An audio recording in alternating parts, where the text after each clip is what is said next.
আসসালামু আলাইকুম দর্শক। ফিলিস্তিনি যোদ্ধারা পাল্টা সংগঠিত হয়ে ইসরায়েলি বাহিনীর উপর হামলা চালাচ্ছে, তেমন খবরাখবর আসছে।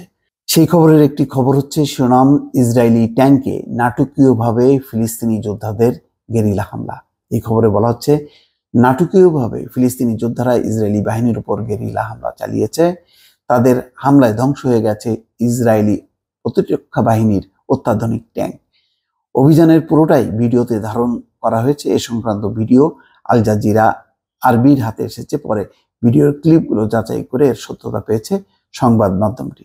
বুধবার এক প্রতিবেদনে বলা হয়, গাজা রাফায় ইসরায়েলি ট্যাঙ্কে এই হামলা করেন কাসাম ব্রিগেডের সদস্যরা। হামাসের সামরিক শাখার একটি শক্তিশালী ইউনিট এটি।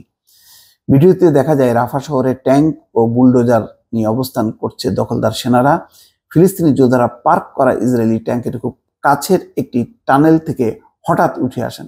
তাদের হাতে ছিল ট্যাঙ্ক বিধ্বংসী মাইন।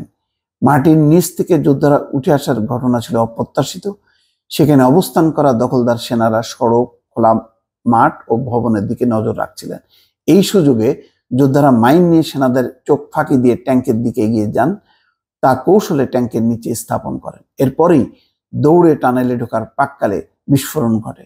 ঠিক এ সময় টানেল থেকে আধো বের হয়ে কাঁধে বহনযোগ্য মোটর সেল ছোড়েন আরেক যোদ্ধা। নিমেষেই বিধ্বস্ত হয় গোলা বারুদ ভর্তি ট্যাঙ্ক। এই যোদ্ধাদের নাগাল পায়নি ইসরায়েলিরা। তারা নিরাপদে টানেলের গভীরে চলে যান। এই কাজে 3 থেকে 4 জন স্বাধীনতাকামী ছিলেন। খুবই নাটকীয় একটি পরিস্থিতি এবং গেরিলা কায়দায় হামলা চালানো ছাড়া আর কোনো উপায়ও নেই। কেননা ইসরায়েল এখন যেভাবে হামলা চালাচ্ছে, একেবারে সরাসরি হামলা চালাচ্ছে এবং তাদের অত্যাধুনিক অস্ত্রশস্ত্রের কাছে হামাস বা ফিলিস্তিনিদের তেমন কিছু নেই।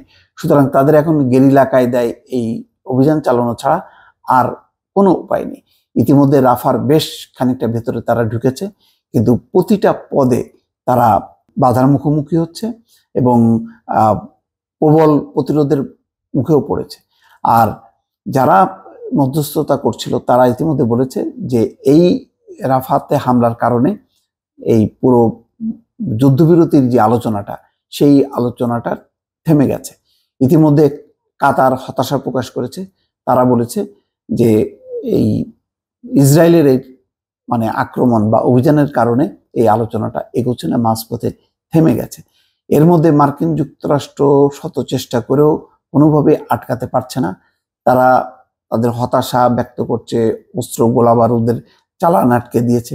এখন এগুলি সবই নাটক নাকি সত্যি সত্যি তাদের আন্তরিক প্রচেষ্টা আছে সেটাও বোঝা যাচ্ছে না। কিন্তু বোঝাই যাচ্ছে যে ইসরায়েল কোনোভাবেই এটি শুনবে না।